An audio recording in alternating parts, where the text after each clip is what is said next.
제가 보니까 우리 이 분단으로 치면은 1분단, 2분단, 3분단, 4분단. 3분단이 이겼습니다. 예, 3분단에 제일 많이 앉으셨는데요. 우리 다른 분단도 좀 예, 분발하시기를 부탁드립니다. 너무 좋네요. 이쪽만 보면서 설교하고 싶네요. 꽉 차가지고 예, 감사합니다. 오늘은 죄를 이기는 방법이라는 제목으로 하나님의 말씀을 나누겠습니다. 여러분, 하나님께서는 우리가 죄를 이기고 당당하게 승리하는 삶을 살며 살아가는 모습을 보기를 원하십니다. 누가 죄를 지으며 살고 싶겠습니까? 다 승리하고 이기고 싶지요. 그런데 이 승리의 공식을 몰라서 죄에 번번이 쓰러지고 넘어지는 경우들이 많이 있는 것 같습니다. 이 죄라고 하는 것은 불신자들만이 짓는 것이 아닙니다. 믿음의 사람, 그러니까 예수님을 나의 구주로 믿어 구원받은 성도들도 죄를 짓는 것입니다.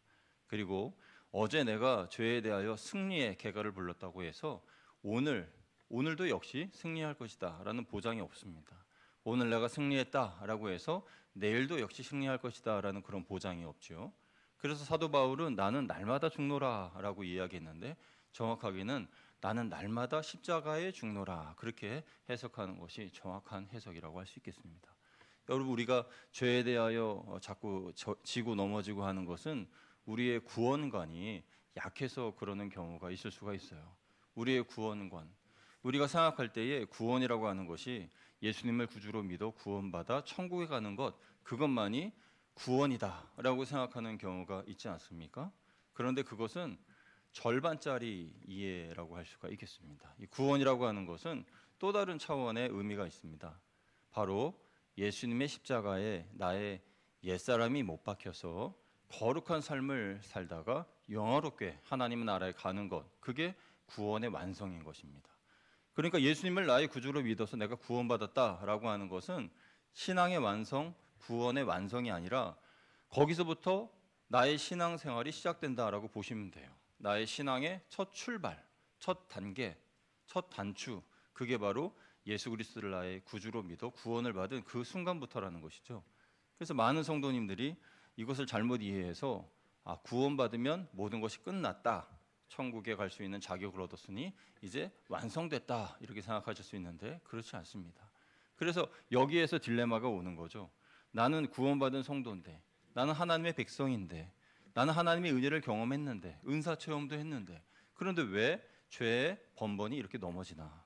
그것은 절반짜리 구원만 이해하셔서 그런 거예요. 그러니까 예수 그리스도를 나의 구주로 영접한, 그래서 내가 구원받은 백성이 하나님 나라 백성이 됐다는 그 한 가지 사실만 가지고 우리가 평생 신앙생활을 하니까 번번이 넘어지게 되는 겁니다.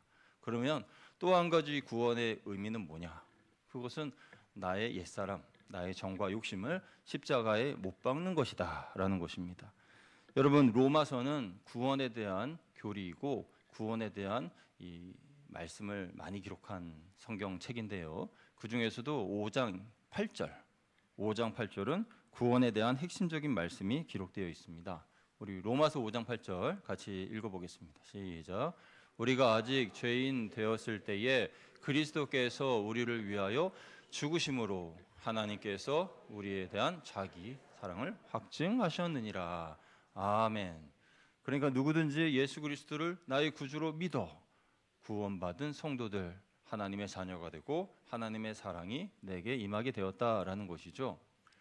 그런데 어떤 사람들은 하나님의 은혜를 더 많이 받기 위해서 죄를 지어야 된다, 이렇게 생각하는 사람들도 있어요. 그래서 오늘 본문에 사도 바울은 뭐라고 말합니까? 6장 1절에 이렇게 말했죠. 함께 읽어봅니다. 시작. 그런즉 우리가 무슨 말을 하리요?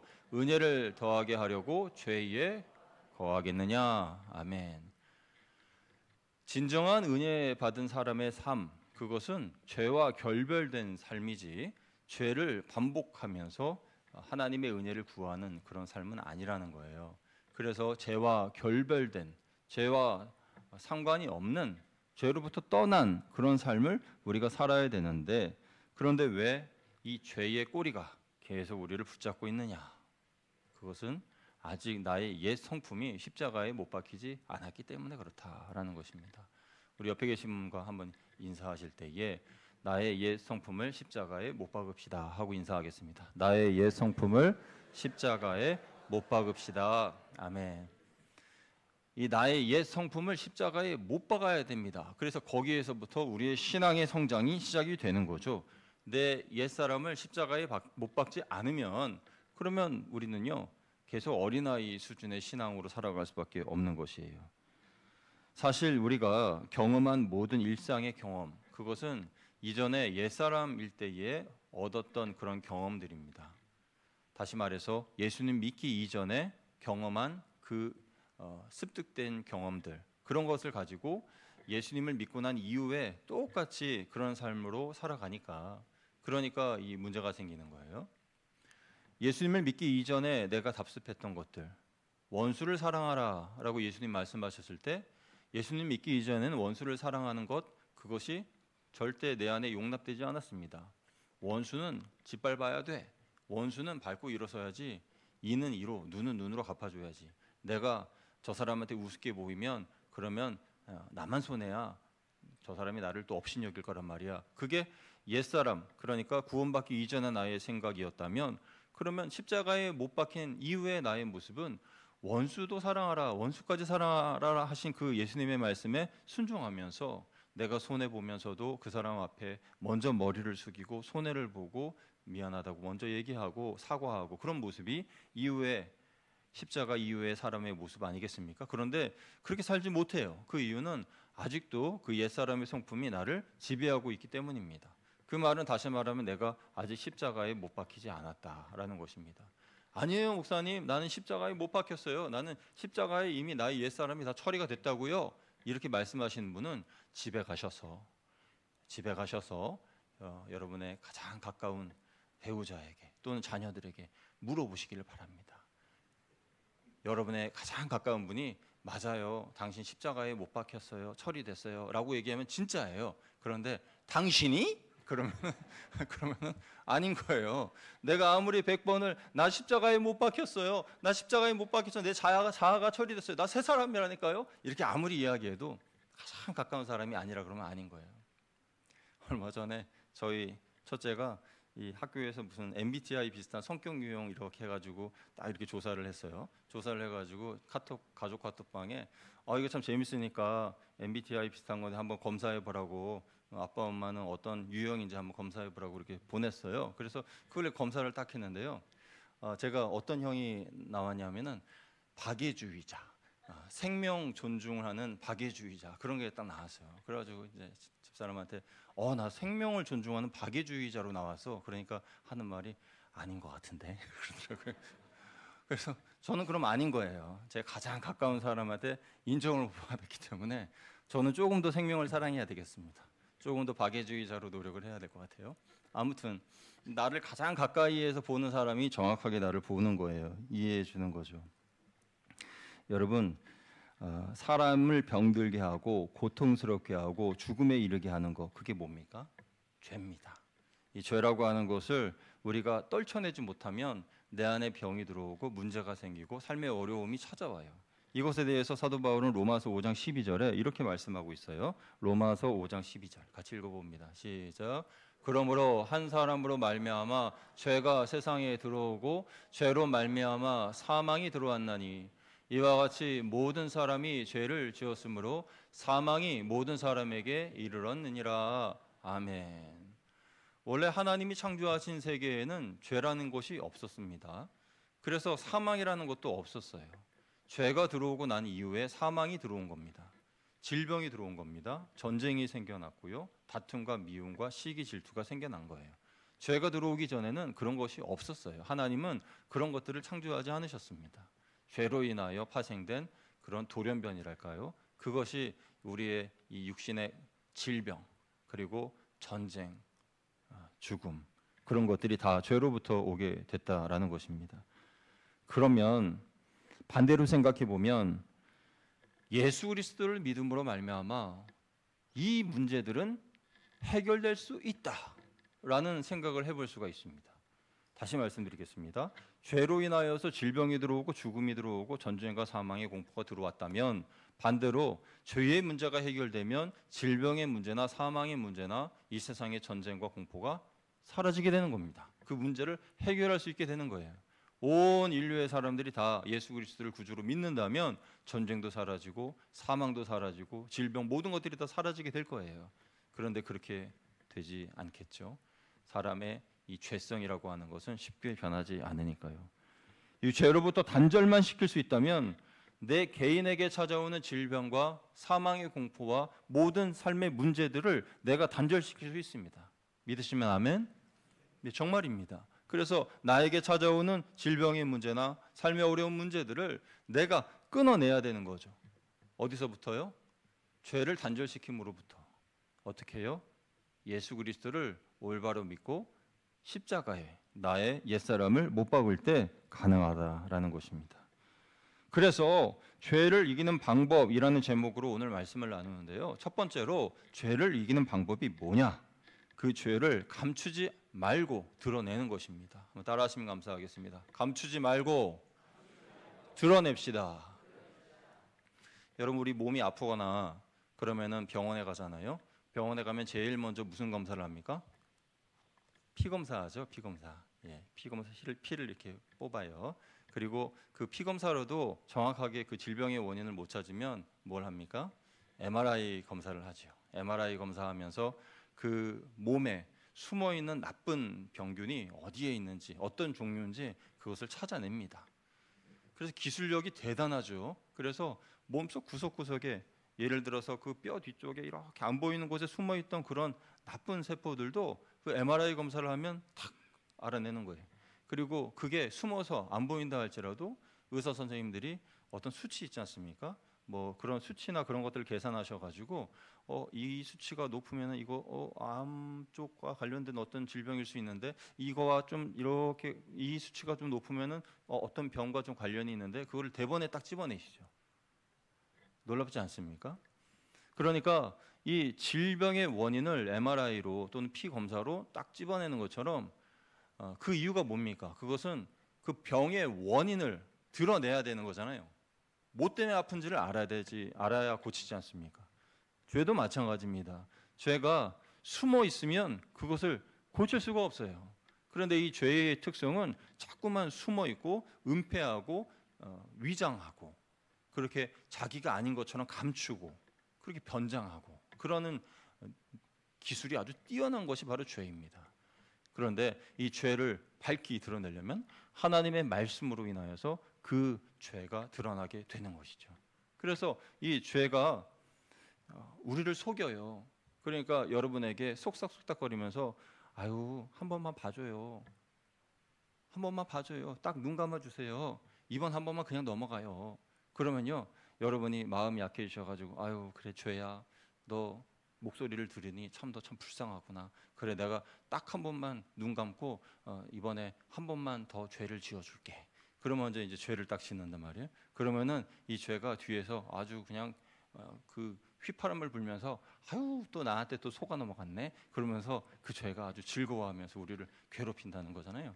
그러면은 평생 그 죄의 문제를 해결하지 못하는 것이고 나의 옛사람을 십자가에 못 박지 못하고 그 죄의 종으로서 끌려 살게 되는 거죠. 그래서 우리는 그 죄를 드러내야 됩니다. MRI에서 내 병이 탁 이렇게 드러나듯이 내 죄를 드러내야 되는 거예요.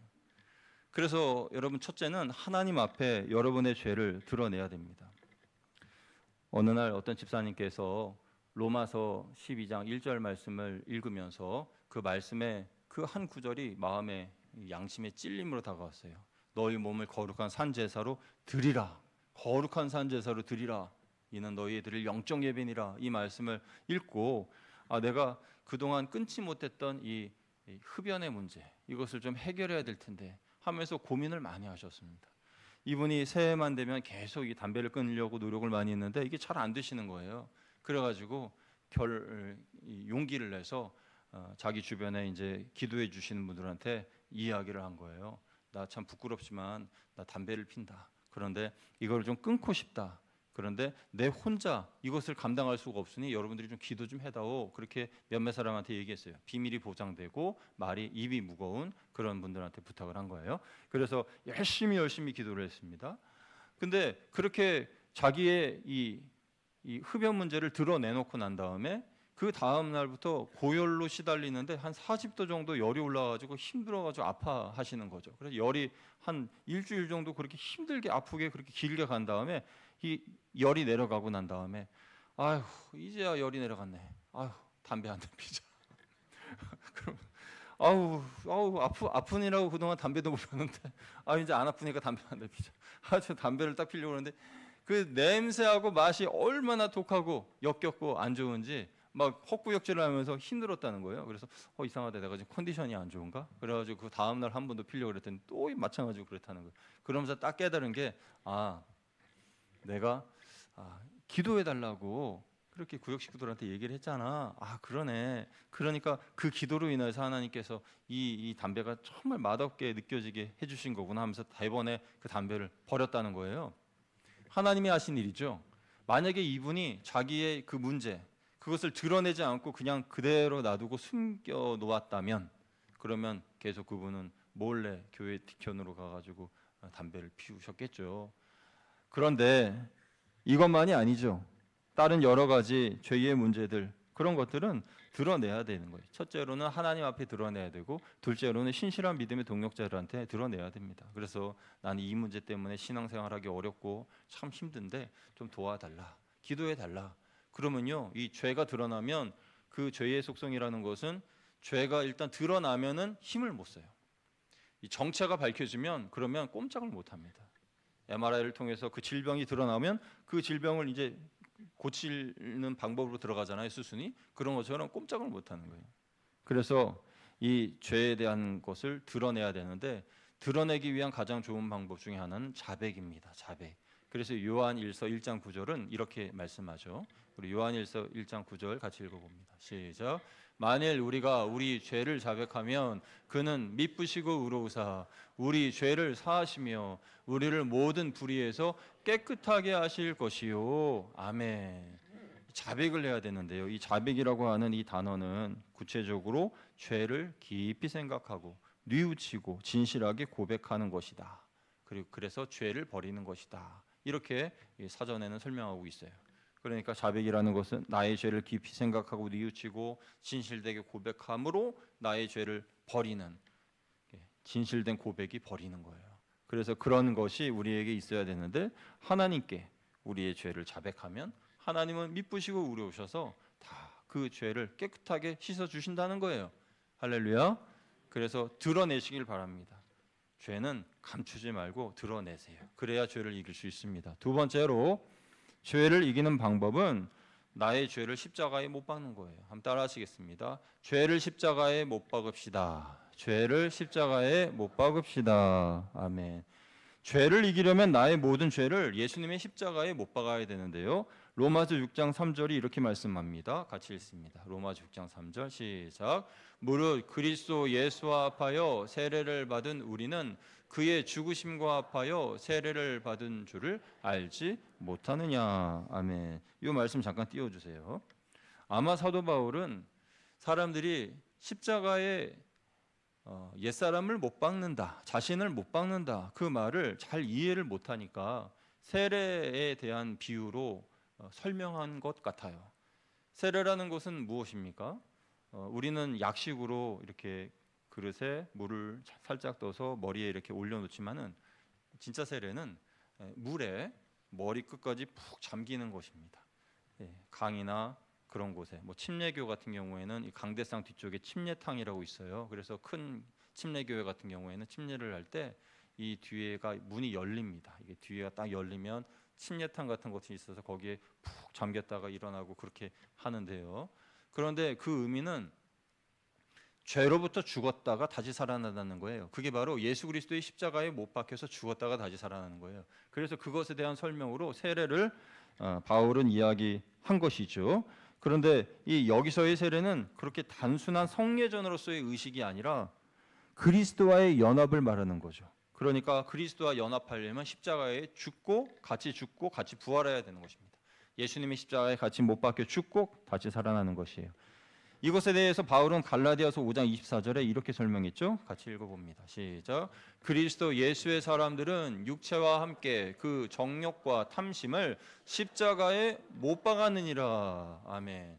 그러니까 아까 세례에 대하여 말씀한 것이랑 이 십자가에 못 박는 것이랑 같은 뜻이에요. 그러니까 세례는 물속에 푹 들어갔다 나오는 것이죠. 여러분 혹시 어렸을 때 침례로 세례를 받으신 분이 계시는지 모르겠습니다만은 예전에 저는 이제 수련회 때 물론 저도 장로교에서 자랐지만 특별히 그때 중등부였던 것 같아요. 중학교 때 그 세례에 대한 체험을 좀 하자. 뭐 그래가지고 선생님 한 분이 세례요한 복장을 하고 뭐 이 코에다는 수염을 이렇게 덥수룩하게 붙이고 한 명씩 이제 침례 경험을 해주는 거예요. 그 선생님 절대 잊을 수가 없습니다. 왜냐하면 제가 그분 때문에 아주 그냥 물속에서 아주 꼬르륵 그냥 아주 그냥 숨이 막혀가지고 죽을 뻔했네.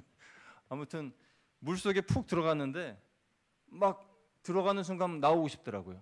물속에 푹 들어가는 순간 숨이 막혀가지고 말이죠. 일어나야 되는데 계속 누르고 있는 거예요. 그래가지고 일어나지도 못하고 그래가지고 근데 그 선생님이 저를 볼 때는 김기태 학생은 좀 더 많이 죽어야 될 것 같아 그런 생각을 하셨는지 그냥 푹 잠그고 아주 그냥 놔주질 않으니까 그래가지고 물속에 잠겨 있다가 근데 이제 제가 지금 말씀을 준비하는 생각하는 것이 우리의 옛사람이라고 하는 것이 쉽게 안 죽으려고 합니다. 그래서 물속에 푹 들어갔을 때 내가 나 나가야 되겠어 막 이러는 것처럼 이 아둥바둥하면서 십자가에 못 박아야지 딱 할 때 옛사람이 나의 정과 욕심이 순순하게 십자가에 못 박혀 줍니까? 그 십자가에 못 박힌다 그래도 그냥 가만히 있어요? 발버둥 치고 난리치죠. 그러면 그때 여러분이 아유 불쌍하다. 그래도 30년, 40년, 50년 나랑 같이 살았던 옛사람인데 그래도 좀 서로 좀 사이좋게 지내는 게 좋지. 그러면서 그래 적당히 뭐 죽은 척만 해. 그러면 뭐 십자가에 못 박은 걸로 해줄게. 그렇게 하고 이제 딱 만약에 지나갔어요. 그러면 다시 그 옛사람이 또 주인 행세하면서 막 우리를 괴롭힌단 말이죠. 그러니까 우리의 신앙이 성장하지 않고 계속 머물러 있는 이유는 옛사람과 타협했기 때문이죠. 우리가 옛사람을 십자가에 못 박아야 되는 것이죠. 예수님께서도 마태복음 16장 25절에 이렇게 말씀하셨습니다. 같이 읽어보겠습니다. 시작. 누구든지 제 목숨을 구원하고자 하면 잃을 것이요 누구든지 나를 위하여 제 목숨을 잃으면 찾으리라. 아멘. 나를 위하여 제 목숨을 잃는다라는 것이 순교자가 되라는 말씀이 아니에요. 이 말씀은 우리가 나의 정과 욕심과 탐심, 옛사람을 십자가에 못 박으라라는 그런 뜻입니다. 그리하면 찾으리라 그러셨어요. 뭘 찾는다는 겁니까? 영원한 생명을 찾는다는 것이고 영광을 찾을 수 있다는 것이죠. 그러니까 죄의 문제가 처리되지 않았다면 아무리 믿음으로 구원을 받았다 하더라도 우리의 삶은 변하지 않고 옛사람은 여전히 살아서 나를 괴롭히게 된다는 것입니다. 여러분 이렇게 생각해 보세요. 만약에 예수님께서 나를 위하여 십자가에 못 박혀 죽으시지 않고 죽은 척 하셨다면 또는 예수님이 십자가에 죽으신 것이 아니라 잠깐 기절하셨다가 다시 깨어나셨다면 그래서 죽지 않으셨다면 그래서 예수님 스스로 이 십자가 지는 것이 너무 힘들고 이 고통이 너무 괴로워서 나는 포기하고 그냥 하늘로 돌아가야지 하고 만약에 그냥 다시 하늘로 가셨다면 그러면 저와 여러분의 죄가 깨끗해지겠습니까? 아니면 계속 그 죄가 남아있겠습니까? 남아있겠죠. 그 죄의 문제가 해결되지 못했겠죠. 그럼 구원은 어떤가요? 예수님께서 죽으신 것이 아니라 죽은 척 하셨다면 그러면 우리는 정말 구원받은 하나님의 백성입니까? 저와 여러분이 구원받은 것이 확실합니까? 이후에 우리가 천국에 갈 수 있을까요? 영원한 생명을 얻은 것입니까? 아니죠. 다 취소될 수밖에 없는 것이죠. 왜냐하면 예수님이 죽으시지 않으셔서. 그러나 예수님은 죽으셨고 그 죽으신 증거가 그 부활의 증거가 역사적으로 고증되어 있고 이 성경에 기록되어 있고 그리고 우리의 심장에 기록되어 있고 그래서 예수님은 죽으셨다가 살아나셨고 그래서 우리의 구원은 확실하고 우리의 죄는 다 사라진 것이죠. 이것을 나 자신에게 적용해 보면요. 내가 십자가에 못 박혀 죽지 않았다면 그러면 나의 믿음은 진짜일까요? 가짜일까요? 내가 예수 그리스도를 구주로 믿어서 거듭난 건 사실이에요. 그 순간부터 나는 이제 신앙의 출발점에 서서 믿음으로 성화의 길로 달려갑니다. 그런데 내가 십자가에 못 박혀 죽지 않았다면, 죽은 척만 했거나 또는 기절했거나 아까 말씀드린 것처럼 옛사람과 타협해가지고 적당하게 신앙생활을 하고 있다라면은, 그러면 정말 나는 진짜 크리스찬입니까? 아니면 가짜 크리스찬입니까? 내 믿음은 진짜입니까? 가짜입니까? 그것을 우리가 생각해 보아야 된다는 것이에요.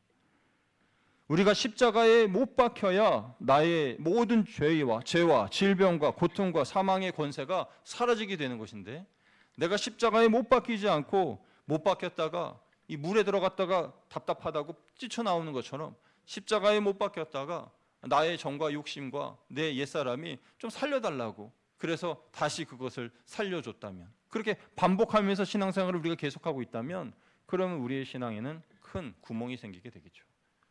우리의 신앙에 능력이 없고, 우리의 이 심령의 기쁨이 사라지고, 구원에 대한 확신이 없고, 그리고 남을 전도하려고 할 때에 아유 나도 못하는데 무슨 전도를 해, 이런 생각을 하거나, 그렇게 연약한 신앙생활을 하는 이유는 내가 나를 십자가에 못 박지 못했기 때문입니다.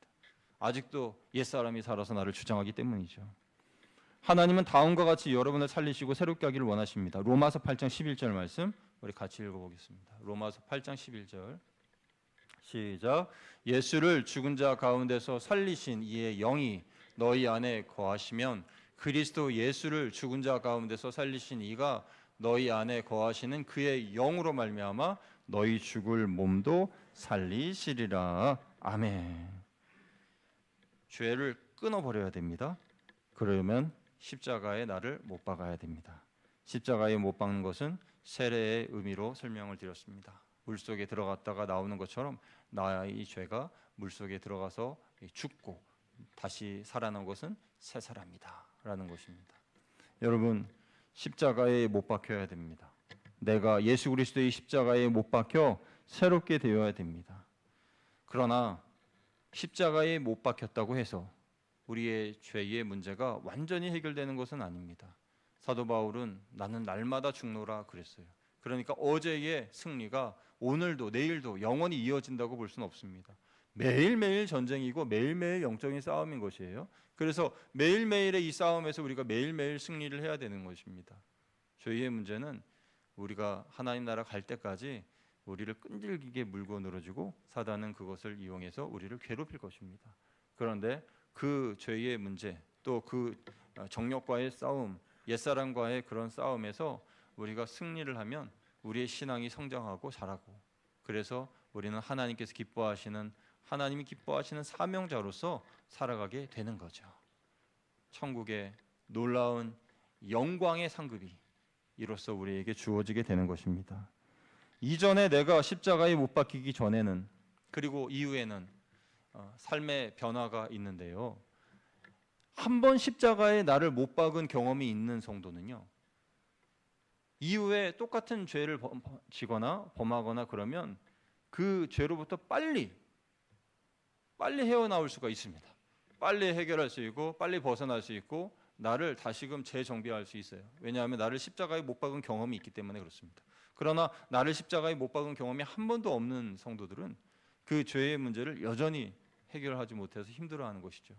단 한 번이라도 여러분의 자아를, 여러분의 옛 성품을, 나의 욕심과 그리고 고집을, 탐욕을, 탐심을 십자가에 못 박아야 돼요. 그래야 이후에 똑같은 시험이 올 때 예수 그리스도의 이름으로 단번에 승리하고 빨리 헤어나올 수가 있습니다. 여러분의 모든 죄가 십자가에 못 박혀서 질병도 고통도 사망도 다 함께 못 박혀서 여러분의 삶에 자유와 감사와 기쁨과 은혜만이 충만하시기를 주님의 이름으로 축복합니다. 축복합니다. 함께 기도하겠습니다. 하나님 아버지, 나의 죄와 옛사람을 십자가에 못 박기를 원합니다. 그러므로 이제는 더 이상 죄에 끌려다니는 성도들이 아니라 거룩함 가운데 하나님의 영광 가운데 나아가는 우리들이 되길 소망합니다.